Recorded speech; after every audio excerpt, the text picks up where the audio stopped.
Bonjour à toutes et à tous.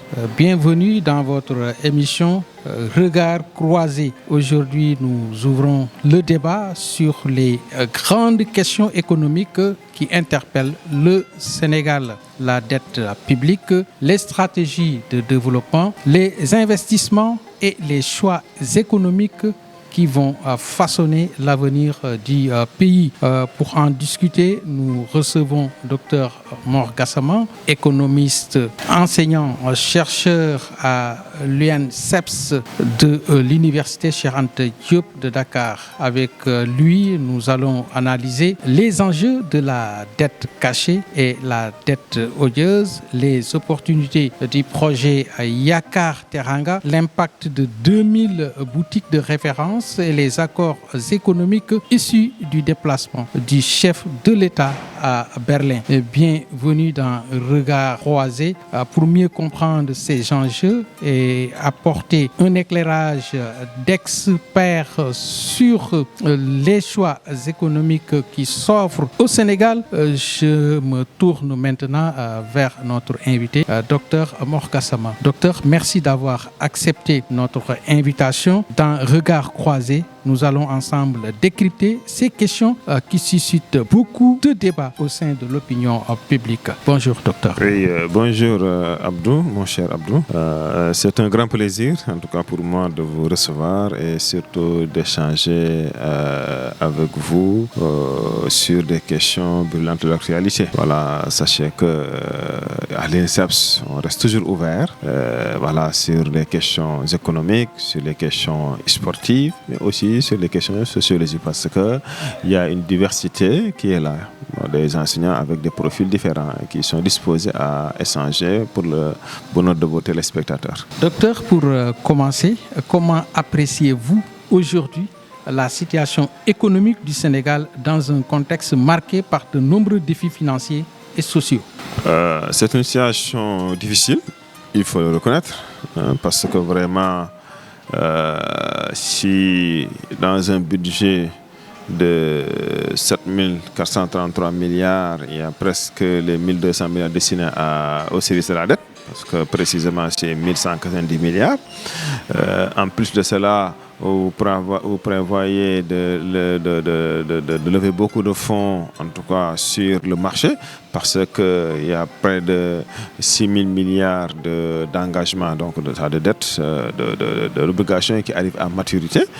Ça veut dire que vraiment la situation n'est pas du tout rose. Voilà, maintenant, lorsqu'on est élu, lorsqu'on est à la tête d'un pays, on occupe des responsabilités. La mission, c'est de faire face aux problèmes et de trouver des solutions. Quels sont, selon vous, les principaux indicateurs qui permettent de mesurer la santé économique d'un pays? Ils sont nombreux, mais parce que dans la plupart du temps, on parle souvent donc, du PIB, donc le produit intérieur brut, qui permet de pouvoir mesurer la richesse créée dans un pays au cours des 12 derniers mois. Voilà, mais l'indicateur qui se rapproche davantage de la réalité des faits, de la situation économique du pays, et surtout du vécu des gens, leur situation, leurs conditions de vie, c'est vraiment ce qu'on appelle l'IDH, l'indice de développement humain, parce que c'est ce qui tient compte de l'aspect surtout qualitatif. Voilà, parce que avec le PIB, on ne tient compte que du niveau de la production. Or, la production, en tant que telle, déjà, comporte des limites dans sa mesure, parce qu'elle tient compte de l'aspect quantitatif et ignore l'aspect purement qualitatif. Voilà. Mais en dehors de cela aussi, la croissance qu'elle va engendrer pourrait ne pas être partagée par la majorité.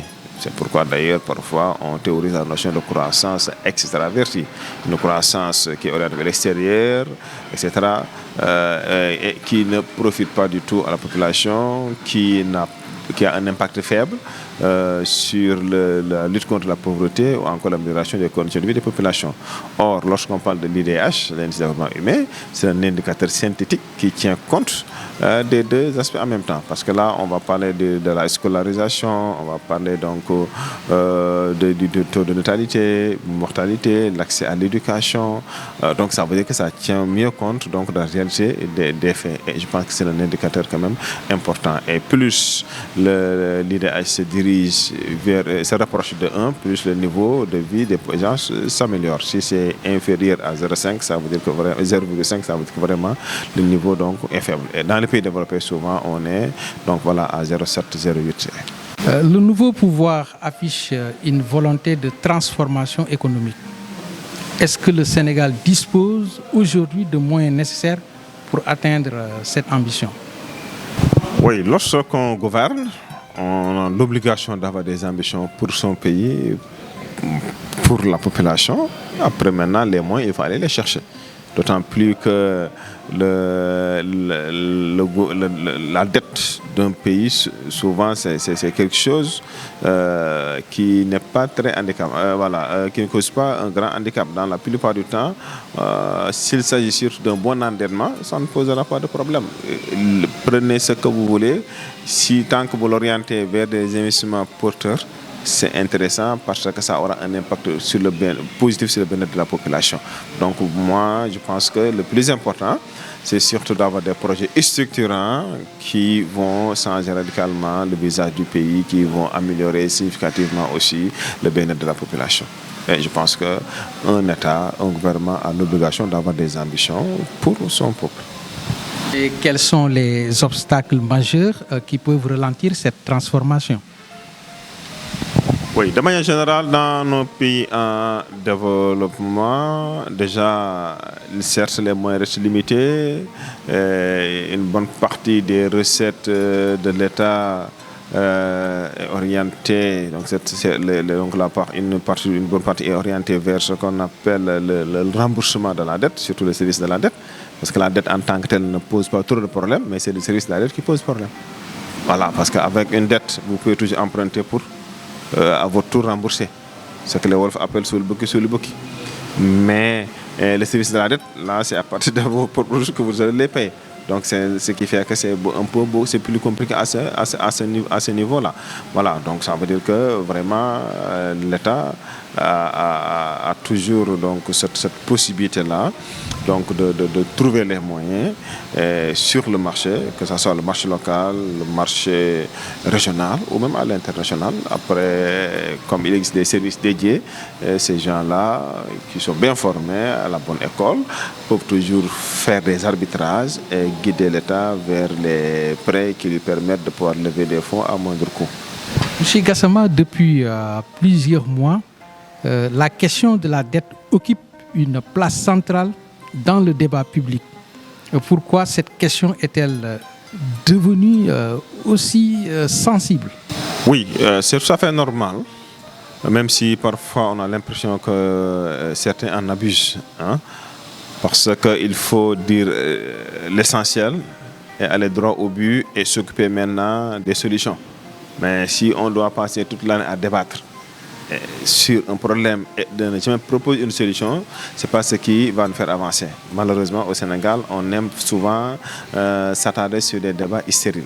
Je n'ose pas dire que ce débat est stérile, mais parfois certaines contributions, en fait, vous avez l'impression que les gens ne parlent même pas pour le bien-être du pays.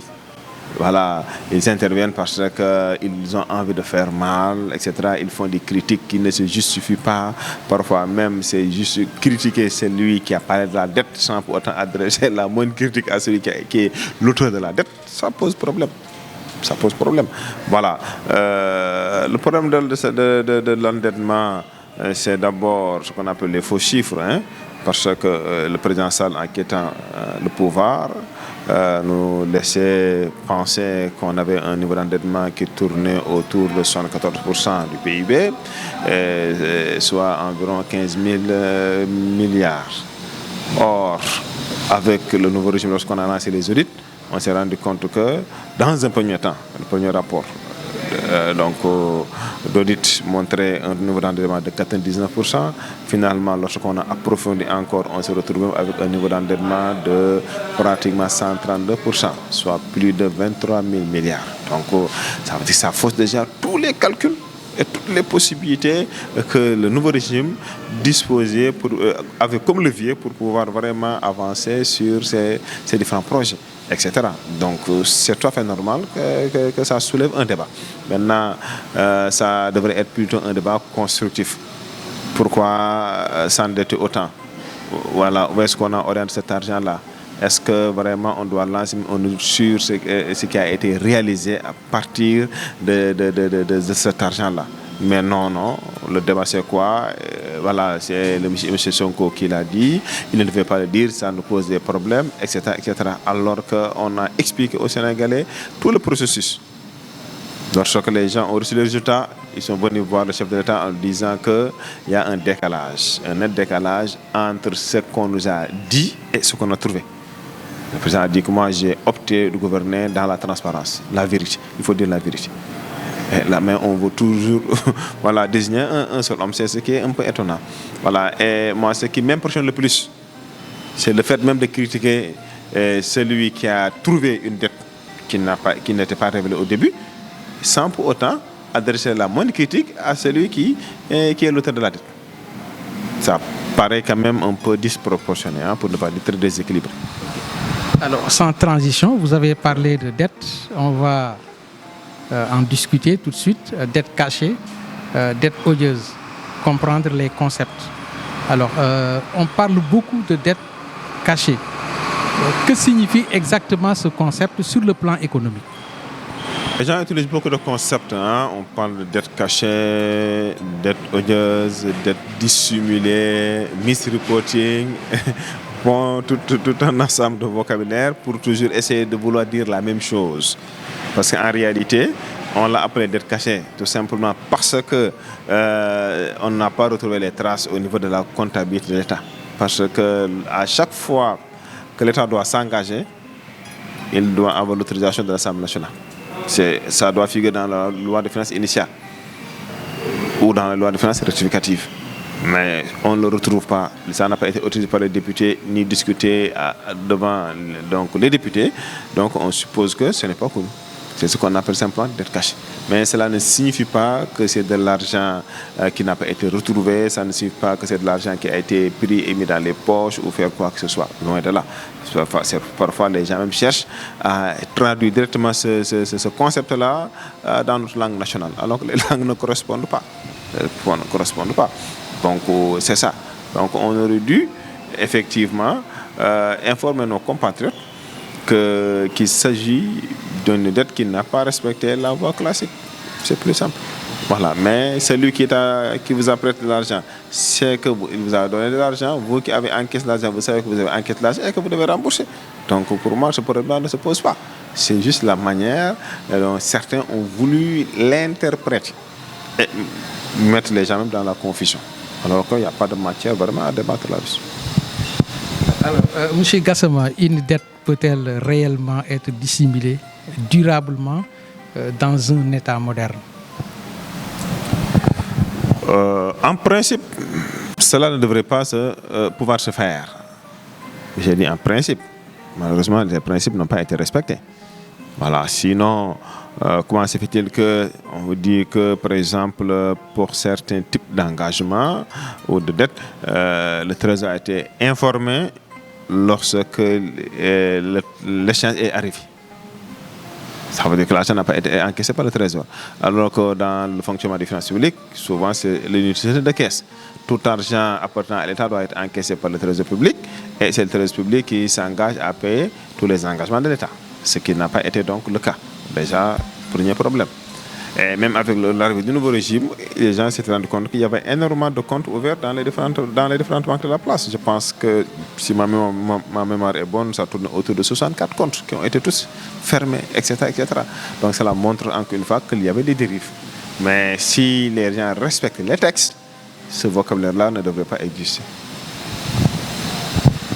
Quelle différence faites-vous entre une dette cachée et une dette odieuse? Je vous l'ai dit tout à l'heure que les gens parlent de dettes cachées, de dettes odieuses, de dettes dissimulées, misreporting. En réalité, les gens voudraient pratiquement vous dire la même chose. Parce que c'est une dette qui n'a pas suivi le canal classique, la voie normale d'engagement de l'État, des pouvoirs publics. Donc, dans ce cas, on utilise certains qualificatifs. Vous savez, par exemple, dans le premier temps, le Premier ministre avait parlé de dette cachée. Après, le FMI avait dans son langage diplomatique parlé de dette dissimulée, etc. Encore de misreporting, et ainsi de suite. Voilà. Mais en réalité, les gens... Voilà, mais parce que tout ça c'est pour montrer simplement que vraiment ça n'a pas respecté donc la voie classique d'engagement, parce que l'État dispose de services dédiés. C'est la direction de la dette publique. Les gens qui ne sont là que pour gérer la dette publique. Voilà, donc si ces gens-là ne sont pas informés, le trésor qui est censé encaisser l'argent n'a pas été informé. Donc certains vont plus loin en disant que s'il s'agit de dettes cachées, que certaines appellent d'être odieuses ou encore dissimulées ou misreporting, s'il y a changement de régime, le nouveau régime peut décider de ne pas, par exemple, honorer à ces engagements-là, puisque ça n'a pas respecté la voie classique, etc. Il y a matière à débattre à ce niveau-là. Voilà. Mais dans tous les cas, c'est un engagement qui a été pris par le Sénégal, par des gens qui normalement sont censés disposer de pouvoir de s'engager au nom du Sénégal. Voilà. Après, maintenant, pourquoi ils l'ont fait? Ce qui est sûr, c'est qu'ils l'ont fait sciemment. Parce que c'est ça. Ça veut dire que s'il n'y avait pas de changement de régime, la probabilité qu'on en parle reste extrêmement faible. Parce que ceux qui étaient là savaient ce qu'ils faisaient. C'est ça la vérité aussi. Une dette non déclarée ou sous-évaluée peut-elle avoir des conséquences sur la crédibilité internationale d'un pays? Oui, dette non déclarée, dette sous-évaluée, cachée, dissimulée, odieuse, pratiquement ça nous rapporte toujours la même chose. Autrement dit, lorsqu'on gère des finances publiques, il y a des textes à respecter. Et si les textes sont très clairs, ça veut dire que si les gens respectent les textes, on ne devait pas avoir de problème ni au niveau interne ni au niveau international. Parce qu'en réalité, les partenaires techniques et financiers souvent se réfèrent aux statistiques données par l'État, ce qu'on appelle les statistiques officielles. Voilà, donc un État souverain censé disposer de ces services dédiés, et on n'a pas à remettre en cause ces chiffres-là. Voilà, maintenant, si les gens, par des ambitions cachées ou je ne sais quoi, se permettent de donner à la place donc, des faux chiffres, effectivement, ça remet en cause la crédibilité du pays. Quel impact cela peut-il avoir sur les investisseurs et les partenaires financiers? Oui, ça peut réduire ce qu'on appelle la confiance. Parce que si vous traitez avec quelqu'un qui ne vous dit pas la vérité, donc il y a le problème de confiance qui se pose tout de suite. Voilà. Pour les partenaires techniques et financiers, c'est pratiquement pareil. D'ailleurs, c'est toute la difficulté que nous avons avec le FMI. Voilà, qui a demandé à lancer un audit, ensuite à approfondir même en prenant un cabinet privé, etc. Et à voir beaucoup plus près de cette situation afin que pareille chose ne se répète plus. Donc ça veut dire qu'il y a un problème de confiance qui se pose. Et depuis lors, ça fait 2 ans, le gouvernement du Sénégal n'arrive pas encore à recevoir les décaissements du FMI. Tout cela aussi est dû à ce problème donc, de dette cachée. Donc cela montre encore une fois que cela nécessite, ou en tout cas comme impact d'abord, cela entraîne un manque de confiance et que les partenaires financiers vont être beaucoup plus exigeants. Voilà. Et comme on devait pouvoir lever des fonds au niveau du FMI à des taux préférentiels, et on n'arrive pas à le faire, on sera obligé de se retourner vers le marché, avec notamment la dégradation de notre note souveraine par les agences de notation. On se retrouve à lever des fonds sur le marché à des taux beaucoup plus élevés. Donc tout cela fait partie malheureusement des impacts. Le citoyen ordinaire peut-il ressentir directement les effets d'une dette mal maîtrisée? Absolument, parce qu'il ne faut pas oublier que ceux qui s'engagent au nom du pays le font aussi pour les citoyens. Parce qu'ils sont des délégataires de pouvoir. voilà, et à leur chef, leur tête, donc c'est le chef de l'État qui a bénéficié de la confiance de ses compatriotes. Et lui aussi, de par son décret, voilà, choisi des collaborateurs. Donc tous ces gens-là travaillent exclusivement pour le compte donc, des Sénégalais, donc de leurs compatriotes. Maintenant, si toutefois, avec cette histoire-là, vous aurez du mal à lever des fonds au niveau international à des taux faibles, mais des taux beaucoup plus élevés, ça veut dire que ça impacte parce que la différence, vous avez besoin de 400 milliards, 500 milliards, 600 milliards que vous levez en 2 ou 3 tranches. Et au lieu de l'avoir à un taux de 4 ou 5%, ça peut aller jusqu'à 6 ou 6,50. Vous faites la différence. Ce n'est pas des milliers, c'est des milliards. Hein. Ça veut dire que la différence, ça pouvait servir à faire beaucoup de choses. Et effectivement, ça impacte tous les citoyens. Ça, c'est évident.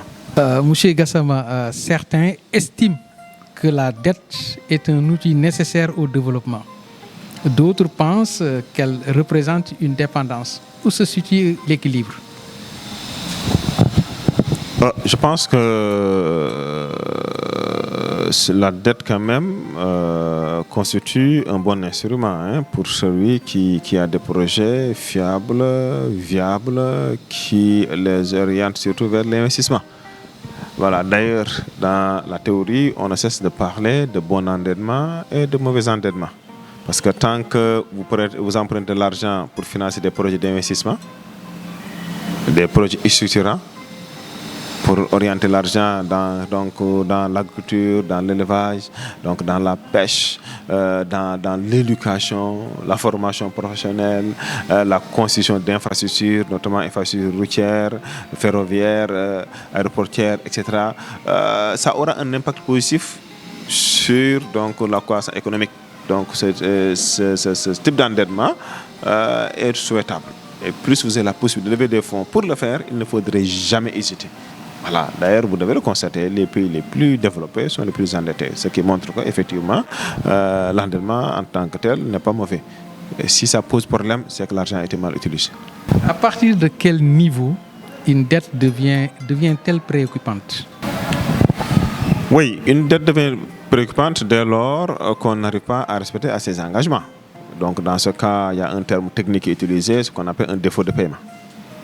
Voilà. Et souvent, lorsqu'un pays se dirige vers un défaut de paiement, on le conseille vivement de restructurer sa dette.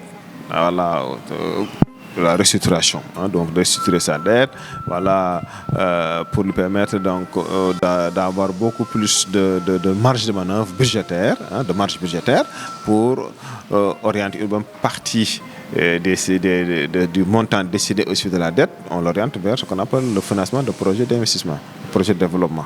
La transparence dans la gestion des finances publiques est-elle devenue une condition indispensable pour restaurer la confiance? C'est extrêmement important, la confiance. D'ailleurs, dans les marchés, c'est l'une des conditions prioritaires qu'on appelle la transparence.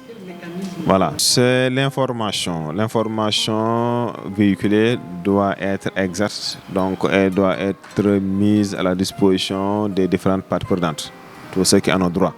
Voilà, dans ce cas, le travail devient serein, donc la confiance s'instaure entre les différents partenaires et voilà, on respecte véritablement les règles du jeu. D'ailleurs, je le disais au début lorsqu'on avait vraiment dévoilé cette histoire de dette cachée, je disais que ça va quand même impacter le marché, donc et du coup sur nos obligations et autres, parce que c'est une information sensible et les marchés vont se replier. C'est tout à fait normal.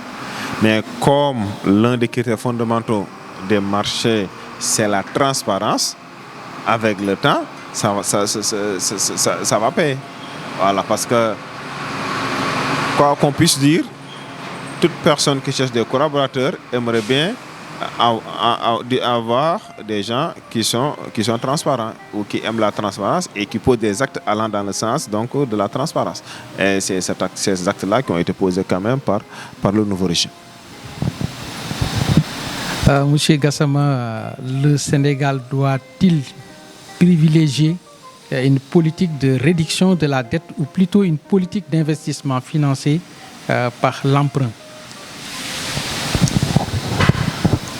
Moi, je pense que l'un n'exclut pas l'autre. Tout dépendra simplement des projets des pouvoirs publics.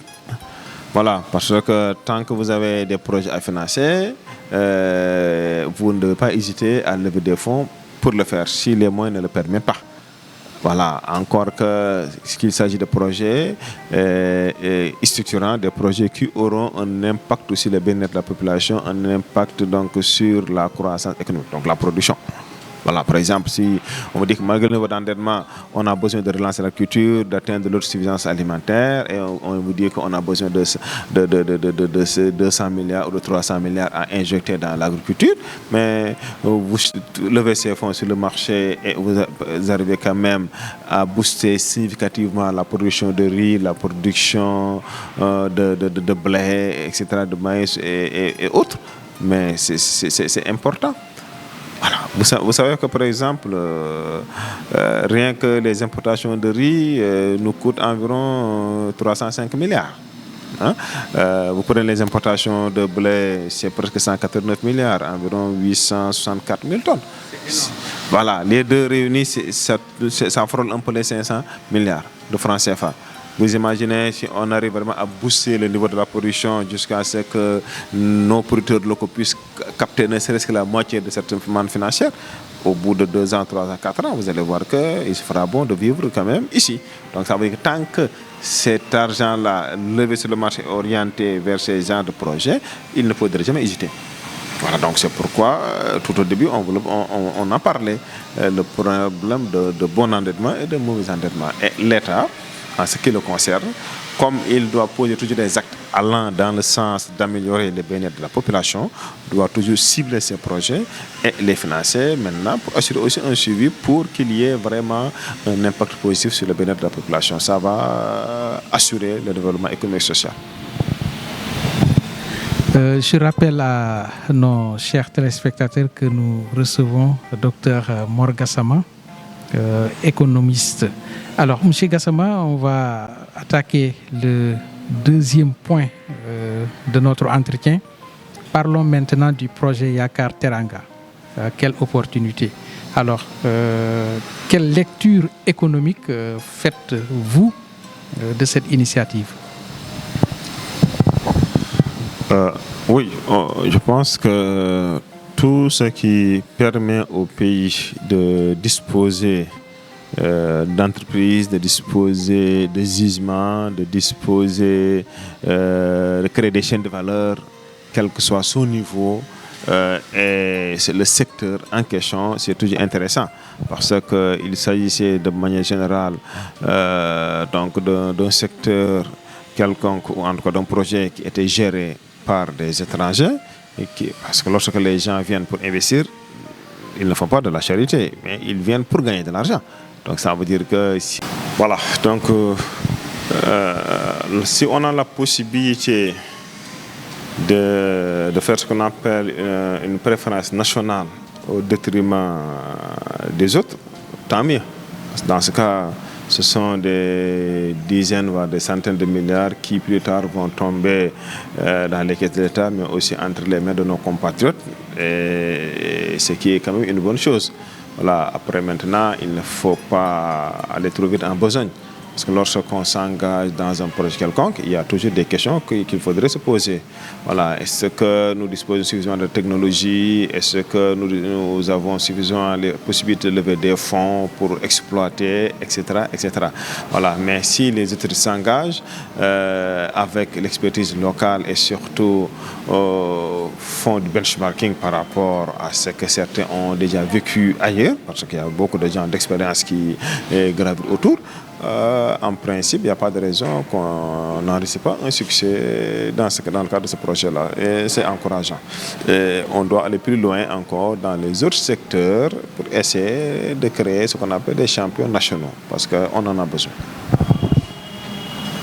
Alors, quels sont les secteurs économiques qui pourraient bénéficier le plus de ce projet-là? Parce que lorsque vous êtes dans les hydrocarbures, donc il faudrait se dire que si vraiment les choses bougent comme le Sénégal l'aurait souhaité, donc il faut aller plus loin pour permettre vraiment à la SAR, par exemple, de pouvoir faire du raffinage sur place, du pétrole ou du gaz que nous utilisons. Cela veut dire que par rapport à ce qu'on importait, ça va impacter sur les prix. Ça veut dire que les prix on peut disposer du produit à moindre coût, ce qui va améliorer quand même sensiblement le pouvoir d'achat des ménages. Voilà. Si l'énergie coûte moins cher, ça veut dire que ça va renforcer aussi la compétitivité de nos entreprises. Parce que les entreprises en ont vraiment besoin.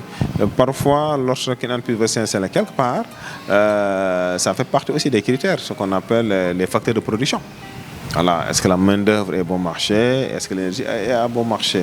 Si les conditions sont réunies, vous pouvez vous installer tranquillement. Si par exemple la main-d'œuvre est au bon marché, mais par contre l'énergie coûte très cher, vous trouvez ailleurs où vous pouvez avoir une main-d'œuvre à bon marché et de l'énergie moins chère, vous allez préférer vous installer là-bas.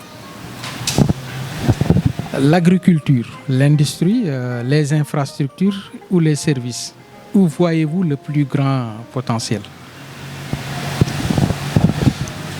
En réalité, on le voit un peu partout parce que nous sommes dans un pays en développement où tous les secteurs sont prioritaires et qu'on a beaucoup de choses à faire partout.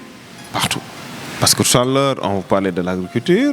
Vous ne pouvez pas imaginer que chez nous, par exemple, rien que les 10 denrées alimentaires les plus importées nous coûtent plus de 1000 milliards par an. Ça veut dire que si vous faites autre chose que de vous focaliser sur l'agriculture, tout ce que vous gagnez ailleurs, vous risquez après de le dépenser pour importer voilà, de la nourriture. Ça veut dire que c'est important. Voilà. Et lorsque vous mettez les moyens pour booster la production, vous avez l'obligation aussi de faire des efforts pareils pour l'industrialisation. Parce que pour que tout ce qui est produit sur place puisse être transformé. Donc ça nous mène directement vers ce qu'on appelle l'industrialisation. Voilà, donc le commerce doit se développer davantage. Il faudrait le moderniser et continuer à créer des champions nationaux au lieu de recevoir donc, des multinationales qui nous viennent d'Europe ou d'ailleurs. Dans tous les cas, nous vivons dans un monde globalisé. Hein, donc c'est l'ère de la mondialisation. On ne peut pas vivre fermé sur nous-mêmes. Voilà, mais nous avons quand même la possibilité d'encourager nos entrepreneurs locaux et les appuyer pour en faire ce qu'on appelle des champions nationaux. Voilà, donc nous avons cette possibilité-là aussi. Et comme on a cette possibilité-là, on n'a pas à se le priver. Voilà. Bref, vous parlez des infrastructures, il est impossible de parler de développement sans infrastructure. Donc on a besoin des infrastructures dans tous les domaines, dans tous les secteurs. Voilà, ne serait-ce que les infrastructures routières ou ferroviaires, si vous devez produire à l'intérieur, il faut des enclavés pour pouvoir transporter, voilà, échanger, donc, etc. Donc, encore une fois, c'est pour montrer que dans un pays en développement, tous les secteurs sont prioritaires parce qu'il y a beaucoup de choses à faire. Voilà, on n'a pas à dire que tel secteur véritablement est très en avance par rapport aux autres, loin de là, parce que tout est un peu au même niveau. Il faudrait fournir ces efforts-là. C'est pourquoi nous n'avons pas le droit de passer notre temps sur des débats stériles. Nous devons nous concentrer sur l'essentiel et surtout avoir la culture du travail. Parce que s'il y a une chose qui fait l'unanimité, il n'y a que le travail qui peut nous développer, pas autre chose. Donc nous devons faire focus sur le travail. Ce projet peut-il contribuer à renforcer la souveraineté économique du Sénégal? Oui, c'est l'objectif qui est visé par les pouvoirs publics. Voilà, et les gens veulent aller plus loin en parlant même donc, de souveraineté économique, de souveraineté monétaire, de souveraineté énergétique. Voilà, parce que vous savez que le franc CFA est appelé à disparaître. Voilà, et à être remplacé par l'éco. Les gens avaient pris un engagement pour 2027. Maintenant, je ne sais pas exactement est-ce qu'en 2027 ça va se réaliser ou pas, parce que 2027 c'est pratiquement dans 6 mois. Voilà, avec toute cette histoire-là qui existe avec l'Alliance des pays du Sahel qui voudrait partir. Est-ce que les autres qu'on a à faire bloc et à avancer sur les critères de convergence? Il y a beaucoup de matière à débattre à ce niveau-là. Voilà, pendant la Covid, on s'est rendu compte que si nous négligeons la production pharmaceutique, voilà, on risque de nager dans l'erreur. Voilà, d'autant plus que quand même, au moins, chaque année, on dépense plus de 200 milliards à importer des médicaments. Ça veut dire qu'il faudrait promouvoir au moins une industrie pharmaceutique, etc. etc. Donc, la souveraineté économique, ça se construit, ça ne se décrète pas. C'est pourquoi, lorsque vous avez des projets, vous avez des secteurs clés de l'économie, il faudrait mettre les moyens, assurer vraiment leur promotion et se fixer des objectifs. En le faisant, je pense que dans les années à venir, à défaut d'avoir cette souveraineté-là, on pourrait s'acheminer vers, ça se diriger vers. Parce qu'encore une fois, ça ne se décrète pas, ça se construit dans le temps. Les jeunes Sénégalais attendent beaucoup des nouvelles politiques économiques. Yakar Teranga peut-il répondre à leurs attentes? Il n'y a pas un seul projet qui répond aux attentes des jeunes. Les projets, il faut les multiplier, il faut les diversifier. D'autant plus que les gens sont dans des secteurs d'activité différents. Je pense que le secteur primaire, voilà, incontestablement, il y a énormément d'opportunités dans ce secteur-là. Tout à l'heure, je vous ai parlé d'un pays qui importe 1 300 000 tonnes de riz, qui dépense plus de 305 milliards. Imaginez ce qu'il y a comme opportunité à ce niveau-là. Hein? Je vous ai parlé tout à l'heure du blé, plus de 864 000 tonnes importées, 189 milliards dépensés, etc. Et on pouvait continuer ainsi avec, bien sûr, la production, donc la production voilà, donc, de l'horticulture, hein? Par exemple l'oignon, la pomme de terre. Là aussi, il y a un bon significatif qui a été réalisé. Je pense que d'après les derniers chiffres, pour la pomme de terre, par exemple, on a couvert les besoins nationaux, on a même un excédent. Parce que les besoins nationaux tournent autour de 200. Voilà, car la production de cette année, ça tourne autour de 259 000 tonnes, 52 000 tonnes, alors que les besoins, c'est 210 000 tonnes. Ça veut dire que cette année, on a au moins 40 000. Voilà, Monsieur Gassama, on va parler maintenant de la coopération internationale et accord de Berlin. Le président Bassirou Diomaye Diakhar Faye a effectué une visite à Berlin avec l'annonce de 240 millions d'euros d'accords. Comment analysez-vous ces partenariats économiques? Je pense qu'on ne peut que l'analyser, l'apprécier positivement. Parce que c'est vraiment une manière d'activer davantage la diplomatie économique, parce que c'est ce dont nous avons besoin à tous les niveaux. En tout cas, on l'a constaté depuis l'arrivée quand même du nouveau régime, que ce soit les déplacements du président de la République, que ce soit les déplacements de l'ancien Premier ministre. À chaque fois, les gens nous revenaient avec des accords hyper intéressants. Voilà, donc il faudrait maintenant veiller à ce que ces accords-là soient réalisés, que les financements se traduisent concrètement sur le terrain et qu'avec le temps, lorsqu'on va faire une évaluation, on dira que lors du déplacement du président de la République aux États-Unis ou bien lors de son déplacement en Espagne, en Allemagne, comme c'est aujourd'hui, etc., ou encore lors du déplacement du Premier ministre en Turquie, en Chine, voici les accords qui ont été signés là-bas, voici ce qui a été réalisé. Parce que les Sénégalais, parfois, par curiosité même, et nous, en tant qu'observateurs également, on aimerait bien avoir ce tableau de bord-là, le suivi des accords. Voilà, mais ça ne peut être que positivement apprécié. Voilà, l'Allemagne, c'est vraiment la première puissance européenne, hein? Une référence en matière d'économie. N'oubliez pas qu'après la Deuxième Guerre mondiale, l'Allemagne était pratiquement totalement détruite. Cela ne l'a pas empêché quelques décennies plus tard de devenir la première puissance économique européenne. Ça veut dire qu'on a beaucoup de choses à apprendre là-bas. Et le fait d'avoir une coopération dynamique, ça ne pourrait être que salutaire. Quelle différence faites-vous entre attirer des financements étrangers et construire une économie souveraine? Si on veut construire une économie souveraine, donc il faudrait d'abord compter sur soi-même, sur ses forces, mais aussi essayer d'améliorer ses points faibles.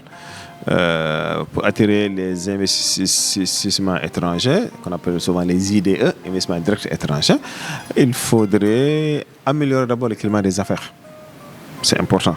Parce que si véritablement on ne fait pas des efforts allant dans ce sens-là, on est dans un monde globalisé, hein, il y a la concurrence. Si le Sénégal offre quelque chose, à côté il y a le Mali qui offre quelque chose, il y a la Guinée, il y a la Gambie, etc. Il y a la Côte d'Ivoire qui est surtout notre concurrent direct, même si elle a encore beaucoup plus de moyens que nous et beaucoup d'avantages. Voilà, si les autres offres sont beaucoup plus alléchantes, beaucoup plus intéressantes, les gens ne vont pas hésiter. Voilà, donc ce qui veut dire que pour rassurer, il faut continuer à améliorer le climat des affaires. Voilà, dans ce cas, on aura la possibilité donc d'attirer les investisseurs. Et je répète encore, l'un n'exclut pas l'autre.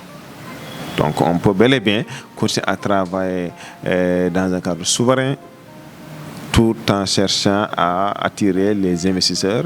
Et maintenant, si on arrive encore à les orienter vers nos secteurs prioritaires, ce serait une aubaine. Certains parlent de continuité d'une économie trop tournée vers l'extérieur. Que répondez-vous à cette analyse? C'est trop général, hein? Dans tous les cas, si vous avez besoin de beaucoup de choses alors que vous n'avez pas encore les possibilités, vous êtes obligé de tourner vers l'extérieur. Maintenant, le baromètre le plus sérieux, c'est surtout de voir dans les différents secteurs quels sont les efforts fournis jusque-là. Si on voit qu'il y a des pas importants qui ont été faits, il faut encourager et continuer dans le même sens. Voilà. Mais ce n'est pas parce qu'on théorise le souverainisme ou la souveraineté qu'il faudrait couper le pont. Ça n'a pas de sens.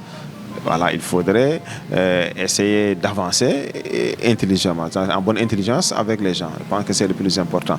Parce que travailler avec les gens, attirer les investissements étrangers, etc., recevoir des financements du FMI, de la Banque mondiale ou de toute autre institution financière internationale, cela ne remet pas en cause notre souverainisme. Il faut que ça soit très clair. Alors, terminons par ce point-là. Un modèle économique et avenir du Sénégal. Le Sénégal doit-il revoir complètement son modèle économique? Quelles seront les grandes réformes prioritaires? Oui, on sait que on ne peut pas se contenter de ce qui est jusque-là. Parce qu'un modèle ou des modèles qui ont existé depuis l'indépendance jusqu'à présent, ce qui ne nous a pas permis de nous développer, mais si vous comptez les 25 pays les plus pauvres du monde, nous sommes dedans, donc cela veut dire que ça n'a pas marché. Ou en tout cas, c'est un modèle qui a montré ses limites. Donc il faudrait continuer donc, à travailler et surtout à privilégier davantage ce qu'on appelle vraiment effectivement le souverainisme. Maintenant, le souverainisme, ce n'est pas quelque chose qui se décrète, mais ça se construit dans le temps. Voilà, autrement dit, il y a beaucoup de choses que nous importons. On a la possibilité de les faire sur place, on ne doit pas hésiter. On ne doit pas hésiter. Donc, alors, il faudrait continuer à investir davantage dans le secteur primaire. C'est une obligation. Sinon, si vous ne le faites pas aussi, tout ce que vous gagnez dans le secteur tertiaire, secondaire ou tertiaire, vous risquez encore de l'orienter à ce niveau-là. Et si nous voulons aussi développer le secteur secondaire, voilà, il faudrait qu'il y ait cette articulation entre le secteur et le secteur primaire. Voilà. Si on ne fait pas cette articulation entre ce dernier et le secteur primaire, ça veut dire que ce secteur-là va s'alimenter à partir de l'extérieur. Donc c'est pourquoi c'est important. Voilà, maintenant le secteur tertiaire, on voit que c'est développé avec les banques, les assurances, le commerce, les télécoms, etc. Mais ce qu'on constate, c'est que la croissance, ou en tout cas la tirée à ce niveau-là, ne profite pas souvent aux populations locales. Voilà, dans la plupart du temps, ce sont des entreprises ou des firmes multinationales qui sont là-bas, confortablement installés, qui engagent ou qui gagnent des milliards, qui sont censés être rapatriés au pays d'origine, donc à la maison mère. Donc ça veut dire qu'il faudrait qu'on continue à se battre à ce niveau-là et à avoir autant que possible des champions capables de concurrencer les autres. Pour terminer, quelle vision économique souhaitez-vous voir pour le Sénégal dans les 10 prochaines années? Et même je peux continuer par la question de relance. Si vous aviez une seule priorité à retenir pour l'avenir du pays, laquelle serait-elle? Vous savez, les bons textes n'ont jamais manqué au Sénégal, les bons plans n'ont jamais manqué au Sénégal. Le problème que nous avons, ou que nous avons toujours eu, c'est la bonne gouvernance. La gestion des deniers publics. Si maintenant ce que nous avons comme texte et autres, on continue à vraiment les appliquer, mais en gérant donc de manière transparente, donc je pense que nous devons dépasser cette étape depuis très longtemps. Depuis très longtemps. Il y a beaucoup de projets qui sont financés, mais parfois, même les gens à qui vous confiez le projet pour les financer, que ce soit un financement domestique ou même un financement extérieur, souvent les gens essayent de détourner l'argent ou en tout cas de faire des choses voilà, qu'on a même du mal à expliquer devant une chaîne de télévision, etc.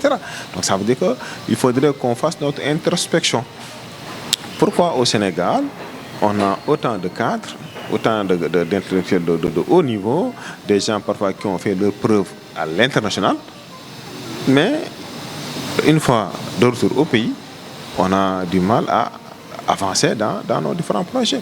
Et voilà, donc je pense que c'est là où encore le bas blesse. Donc moi, personnellement, en tout cas, j'insiste beaucoup sur la bonne gouvernance. Notre véritable problème, ce ne sont pas les idées, parce que les idées, il y en a assez. Les ressources, il y en a assez. Mais si on perd du temps sur des futilités, si véritablement l'argent qui est destiné à financer des projets de développement qui auront un impact sur le bien-être de la population, cet argent-là souvent est mal utilisé, il y aura toujours des problèmes. Et les mêmes causes, comme je vous l'ai dit tout à l'heure, vont produire les mêmes effets. Donc nous devons faire beaucoup plus d'efforts sur la bonne gouvernance. C'est notre principal problème. Monsieur Gassama, notre émission est quasiment terminée. À votre dernier mot. Voilà, je pense que au Sénégal comme en Afrique, les opportunités existent. Elles sont nombreuses. Et en principe, ça devrait d'abord nous profiter. Voilà. Pourvu que les pouvoirs publics continuent à travailler en bonne intelligence avec vraiment les populations, à soutenir les initiatives privées, parce que l'État certes fait des efforts, mais on sait que souvent ce qui porte le développement, c'est le secteur privé. Donc il faudrait qu'on ait encouragé les initiatives privées à soutenir le secteur privé, à essayer autant que possible de régler le problème de la dette intérieure, parce que ça fait souffrir les entreprises, ça suffoque leur fonctionnement et même l'économie dans son ensemble. Voilà, et vous ne pouvez pas vouloir avoir des champions nationaux et vous les bloquez, ils ne peuvent même pas décoller, ou ils ont le mal à régler parfois des problèmes élémentaires. À ce niveau-là, je pense qu'il y a énormément d'efforts à fournir. Voilà, encore une fois, nous exerçons nos populations au travail, surtout les jeunes, à travailler encore donc la terre, mais aussi à continuer à se concentrer davantage sur la formation professionnelle et surtout sur la création d'entreprises, ce qu'on appelle les initiatives privées.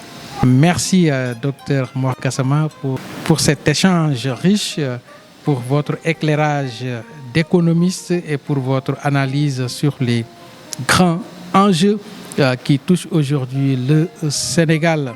À travers cette discussion, nous avons essayé de mieux comprendre les défis liés à la dette publique, les perspectives offertes par les nouveaux projets de développement, l'impact des politiques économiques et la place du Sénégal dans un environnement institutionnel, international en pleine mutation. Merci. À la prochaine fois pour un autre invité.